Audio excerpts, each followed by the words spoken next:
जहर जब घुलता है ना तो व्यक्ति को भीड़ में तब्दील करता है। योगी की ठोक डालूंगा वाली पॉलिसी से नहीं चलेगा।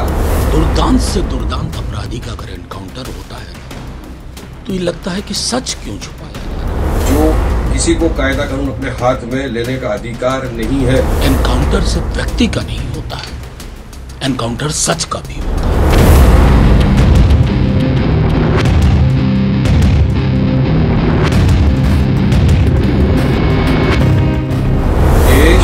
संविधान से चलेगा, कायदे कानून से चलेगा, रूल ऑफ लॉ से चलेगा। योगी की ठोक डालूंगा वाली पॉलिसी से नहीं चलेगा। ये प्योर असंवैधानिक है, जिसका नतीजा देखिए क्या हुआ। उत्तर प्रदेश के अंदर फिर 2 जन का एनकाउंटर, 2 जन के पैर में गोली मार दी। अब यही आशंका जताई थी कल, तो वीडियो वायरल है सब तरफ। जो रुखसार नाम की एक महिला है, जो सरफराज की बहन है, उसने एक वीडियो निकाला। उसमें उसने कहा है कि 4:30 बजे यूपी की एसटीएफ हमारे घर आई। वहां से मेरे पिता अब्दुल हामिद साहब को, मेरे भाई सरफराज को और फहीम को उठा के ले गई। अब उनको कहां ले गई, किधर ले गई, किसकी कस्टडी में वो है, किस हाल में, कुछ किसी को पता नहीं है।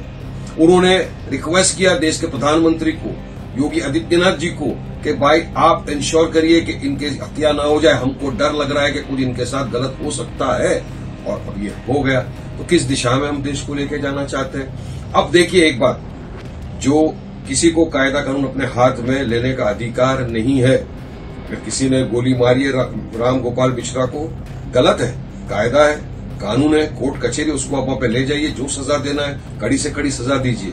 मगर इसका मतलब ये नहीं कि आप कायदे कानून का पालन नहीं करें, अपने हाथ में ले ले कायदे। अब उनका आप क्या करेंगे? जो रास्ते पे निकल गए थे, डंडा लेकर लोगों की दुकानों को जला दिया, मकानों को जला दिया, वो भी तो दंगाई थे। उनके खिलाफ क्या कार्रवाई की उत्तर प्रदेश की सरकार ने? क्या उनका भी इसी तरह से पैरों में गोली मारी जाएगी? ये क्या किया जाएगा उनके साथ? मतलब ये देखा ये जा रहा है कि उत्तर प्रदेश के अंदर कानून व्यवस्था तो एकदम खत्म हो चुकी है, जंगल राज चल गया। जहां पर पुलिस की हिरासत में अतीक अहमद सेफ नहीं, उनको गोली मार के चले जाते हैं, तो किस दिशा में ले जाएंगे? तो हम तो यही सवाल करेंगे कि ये सब चीज जो है एनकाउंटर वगैरह, ये नहीं होना चाहिए। सबको कायदे कानून का पालन करना चाहिए, वरना तो एक दिन आएगा कोर्ट कचहरी सब बंद कर दो, वकीलों को अपने घर पे भेज दो, जो भी पकड़ाया उसको पकड़ के लाइए, उठा के सीधा ठोक डालो, खत्म कर दो किस्से को वहीं पर।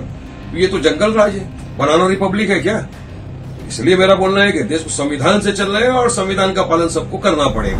असल में झूठ सच बहुत चलता है। बहुत दुर्भाग्यपूर्ण घटना थी। कल कई चैनलों ने चलाना शुरू कर दिया कि एनकाउंटर हो गया, ये हो गया।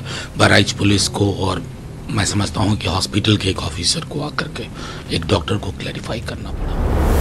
ये मामला सिर्फ बहराइच तक नहीं है, पूरे देश में, देश की हवा में जहर घुला हुआ है। 10 वर्षों से और कुछ नहीं हुआ है। एक देश के रूप में हमारी प्राथमिकता क्या? कोई भी सरकार, कोई भी मुख्यमंत्री, कोई भी व्यक्ति नौकरी पे बात नहीं कर रहा, आय की असमानता पे बात नहीं कर रहा। हवा में जहर जब घुलता है ना तो व्यक्ति को भीड़ में तब्दील कर देता है। और व्यक्ति जब भीड़ बन जाता है तो विवेक खत्म हो जाता है। और विवेक की मौत देश के महासागरीय चरित्र की भी मौत है।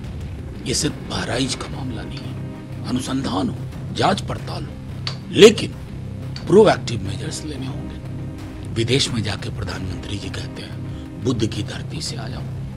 थोड़ा देश में भी बुद्ध के संदेश को अपने लोगों के भी माध्यम से बहाल करें। तो बहराइच इनकाउंटर के बाद अखिलेश की एडमिनिस्ट्रेशन फेल है, इसलिए इनकाउंटर के जरिए कवर अप किया। देखिए, एनकाउंटर के बारे में आप किसी को भी पढ़ लीजिए। दुर्दांत से दुर्दांत अपराधी का अगर एनकाउंटर होता है ना तो ये लगता है कि सच क्यों छुपाया जा रहा है। कोई किसी ने अपराध किया तो एजेंसी का काम किया अपराध के तार को अनकवर करें, सारे जो नेक्सस हैं उसको एक्सपोज करें। एनकाउंटर सिर्फ व्यक्ति का नहीं होता है, एनकाउंटर सच का भी होता है। क्योंकि उसके बाद वो कहानी को, तारों को पिरोने का कोई भी सोर्स नहीं, सूत्र नहीं आपके पास उस संदर्भ में।